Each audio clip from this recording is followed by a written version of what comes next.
Good morning, my dear friends. This is Dr. Atul Kumar Bhatnagar for AMCOM students. बच्चों, yesterday we were discussing about various principles of training.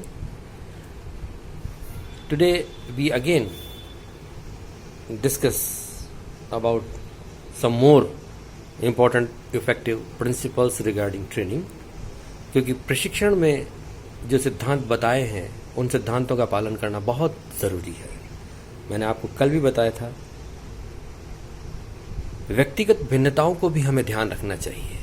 देखिए, हम अपने संगठन के अंदर जब कर्मचारियों की भर्ती करते हैं तो बीइंग अ ह्यूमन बीइंग, हर व्यक्ति का नेचर, स्वभाव, सोच अलग अलग होता है।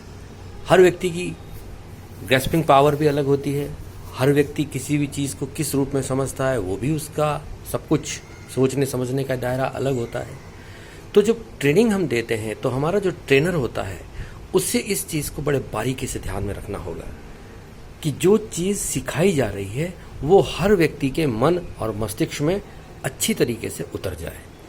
यदि वो अच्छे ढंग से हर व्यक्ति को ध्यान में रख करके, उसकी भिन्नताओं को ध्यान में रख करके अपना ट्रेनिंग का कार्य संपादित करेगा, ट्रेनिंग प्रोग्राम डिसाइड करेगा, तो निश्चित रूप से आपको अच्छे बेटर रिजल्ट्स मिलेंगे। ये एक बहुत ही महत्वपूर्ण सिद्धांत है, क्योंकि आप, मैं, हर कोई अलग है। कहीं किसी में कोई समानता नहीं है। सोचने की, सुनने की, समझने की और किसी चीज़ पे माइन्यूटली ऑब्जर्वेशन की, माइन्यूटली उस पर सोचने की हर व्यक्ति की अलग अलग नेचर होती है।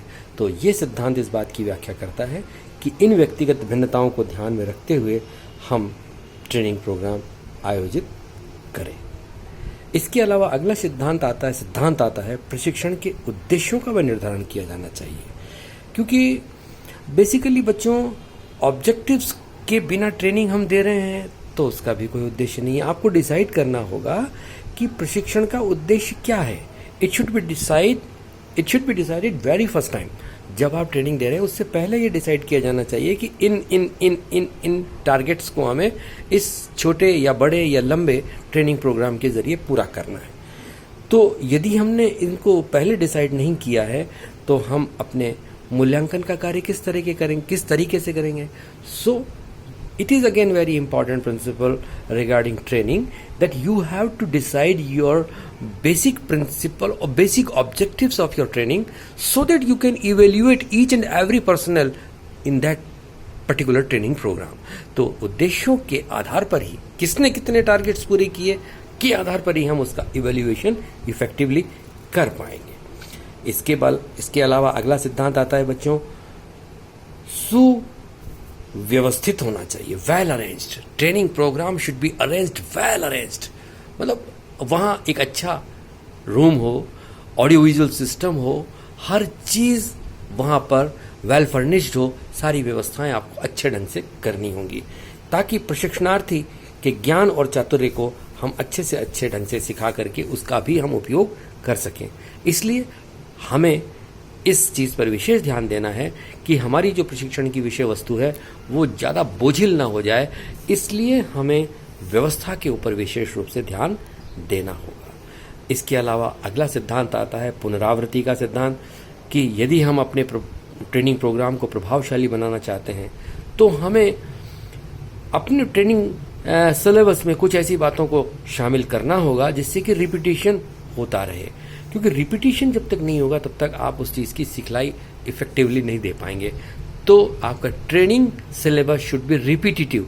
हर चीज़ बार बार आएगी तो उसका अधिक अच्छा अवसर सीखने का मिलेगा।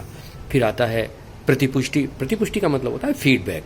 जब आपने ट्रेनिंग दे दी, एक दिन का सेशन आपका पूरा हो गया, आप उसका फीडबैक लीजिए और फीडबैक लेने के बाद आप उस कार्यक्रम से अगला पॉइंट चुनें।